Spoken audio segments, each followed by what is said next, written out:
बिस्मिल्लाहिर्रहमानिर्रहीम। अस्सलाम वालेकुम व्यूअर्स, आप देख रहे हैं डाइनिंग। और अगर आप बुढ़ापे में जोड़ों के दर्द और असाबी बीमारियों से बचना चाहते हैं तो ये सब्जी ज़रूर बनाएं। रेसिपी पसंद आए तो चैनल को सब्सक्राइब कर दें, बेल आइकन को ऑल पे कर देने से आपको वीडियो का नोटिफिकेशन सबसे पहले फ्री में मिल जाएगा। मिट्टी की हांडी में सालन बहुत ही मज़े का बनता है। सो हमने इसमें आधा कप ऑयल डाल दिया, आप चाहें तो घी भी डाल सकते हैं। इसमें गाढ़ा शोरबा मज़े का लगता है। सो हमने बड़े साइज़ के प्याज को काट लिया है।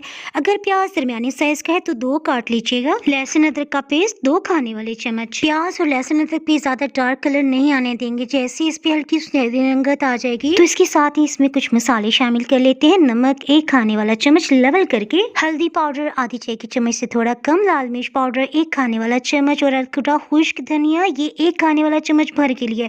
सभी को अच्छी तरह से मिक्स कर लेते हैं। मसाले जलने ना पाए सो हमने इसमें 1 कप पानी शामिल कर दिया है। मिट्टी की हांडी में बहुत देर तक टेम्परेचर हाई रहता है। इसके साथ ही हमने एक बड़े साइज का टमाटर लिया, अच्छी तरह से धो लेने के बाद छिलका उतारते हुए इसे रफली काट रहे हैं। और अगर आपके पास टमाटर दरमियाने साइज के हैं तो फिर आप 2 शामिल कर लीजिएगा। हीट को तो हमने लो ही रखा हुआ है ना, टमाटर में भी काफी जूस होता है सो इसका पानी भी इसमें घुल जाएगा। 5 मिनट्स के अंदर अंदर टमाटर घुलने लगे हैं सो हल्का सा हम इसे मैश कर लेते हैं। फ्रेश बीन्स की फलियां काटने से पहले आधा किलो के आसपास थी और काट लेने के बाद थोड़ी सी कम हो गई। फ्रेश बीन्स की फलियां थोड़ी सख्त होती है सो हम इसमें 1 लीटर पानी शामिल कर लेने के बाद इसे ढक्कन से कवर करें। हीट को बिल्कुल कम कर दिया है। 40 मिनट्स गुजर चुके हैं सो हम इसे देख लेते हैं। तकरीबन 85% तक ये गल चुकी है। एक दफा खूब अच्छी तरह से इसमें गोल गोल चम्मच चला देंगे ताकि टमाटर या प्याज के कोई भी साबित पीसेस है ना तो वो स्टेज पे पिस जाएंगे, यानी चम्मच चला लेने की वजह से वो मैश हो जाएंगे।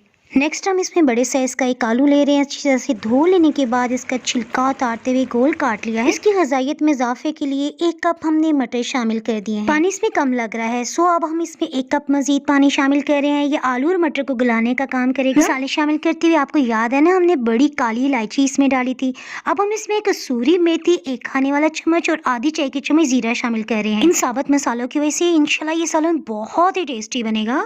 हीट को लो करते हुए ढक्कन से कवर कर दिया। तकरीबन 20 मिनट्स के अंदर बहुत ही मजे का सालन तैयार हो गया है। सब्ज़ धनिया की वजह से इसके टेस्ट और फ्लेवर में बहुत इजाफा हो जाएगा। अब हीट को मीडियम हाई कर लिया है। थोड़ा सा शोरबा हमने मजीद कम करना है सो तैयार होने से सिर्फ 2 मिनट पहले ही हम इसमें हरी मिर्च डाल रहे हैं। ये लाल रंग में कन्वर्ट हो गई है। लास्ट में बस हम आलू को चेक कर रहे हैं, अगर ये गल जाए तो बस ठीक है, मटर खुद बहुत ही गल जाएंगे। इस मजेदार से सालन के साथ अगर तंदूरी रोटी हो तो फिर तो मजा ही आ जाएगा। फ्रेश बीन्स में कैल्शियम और फास्फोरस वाफर मिकदार में पाया जाता है। सो इस मजेदार सी सब्जी को अपनी मेन्यू का हिस्सा जरूर बनाएं। रेसिपी पसंद आए तो लाइक को क्लिक कर दें। मजीद रेसिपीज अगर आप यूट्यूब पे देख रहे हैं तो नीचे सब्सक्राइब के बटन को क्लिक करके देख सकते हैं। और अगर आप ये रेसिपी फेसबुक पे देख रहे हैं तो लाइक कर सकते हैं। दुआ में याद रखें। अल्लाह हाफिज।